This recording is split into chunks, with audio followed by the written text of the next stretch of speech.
I most vividly remember The Wizard of Oz, and that's been my favorite movie for most of my life, and I was obsessed with it, and I watched it over and over and over again. I wanted to be Dorothy for many years of my life, until I was about 6. I would wear my hair in the pigtails, and I think my grandmother made the costume, the little gingham checked jumper, and I had ruby slippers, and I made my mom call me Dorothy. I wouldn't answer her or listen to her if she called me Megan, because that wasn't my name, for about a year, from 5 to 6. I always told my mother that I wanted to be an actress since before I can remember. And I think, maybe it started with Judy Garland and Wizard of Oz, but I've just never had any desire to do anything else, and I'm not really sure why. I was a swimmer when I was a kid. I was on a swim team a competitive team from the time I was 5 until I was 14, and I used to compete in state championships, and I thought that's what I was going to be. I have a pretty strong butterfly. Still.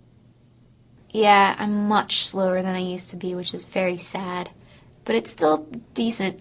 My form is there, the speed is gone. The first legitimate thing I booked was a straight-to-DVD film with Mary-Kate and Ashley Olsen called Holiday in the Sun. I think my character's name was Brianna, if I remember, and she was a mean girl. She was the spoiled, rich, nasty, sort of alpha female that picked on the nice, sweet, blonde Olsen twins.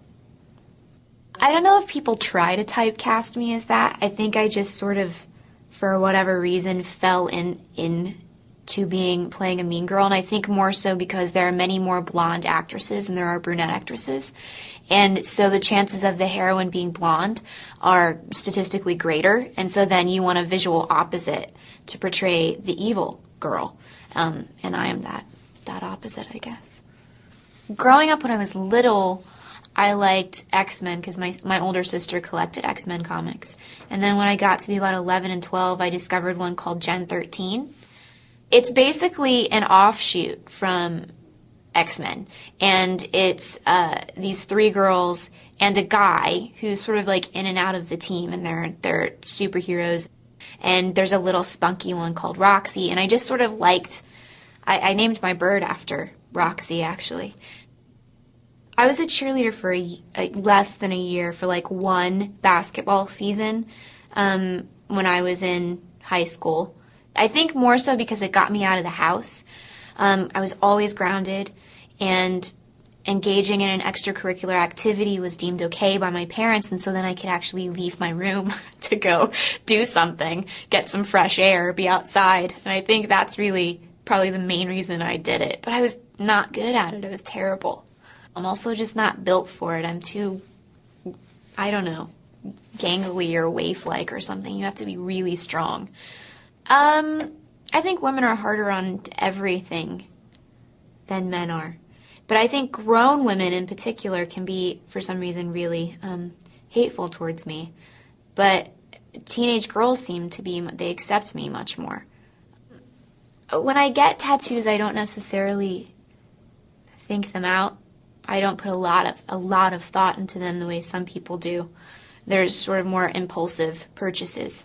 I got that after I completed the first Transformers. I got the Marilyn Monroe tattoo. And I don't know, I've always liked her, and like I said, been intrigued by her because she created a character that she lived behind. So she was always playing a character within a character in all of her movies, which I think is, the psychology behind that is very interesting. I didn't want to be literal. I didn't want to put someone on my arm that I wanted to emulate, like Ava or someone, or Liz or whoever.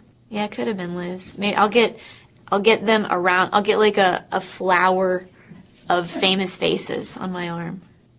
When I got the call that I'd been offered the spot to host SNL, I didn't really want to do it because I'm so terrified and just I become frozen when I have to speak in front of large crowds of people. But obviously you don't say no to something like that because it's an unbelievable opportunity. So I did it, and I went. I'll never watch my episode ever. I can't. That gives me a panic attack thinking about it right now. Maybe like after I've had children and there are just so much, and there are more important things in life then I'll be able to sit back and watch it and go, who cares? I would say I'm a cat person, even though most cat people are so strange. People that admit to being cat people are always so bizarre. Like, whenever I go to work out, my pants are always covered in cat hair. It's so embarrassing. Like, I'm that person. I'm that lady that goes out with cat hair all over her pants.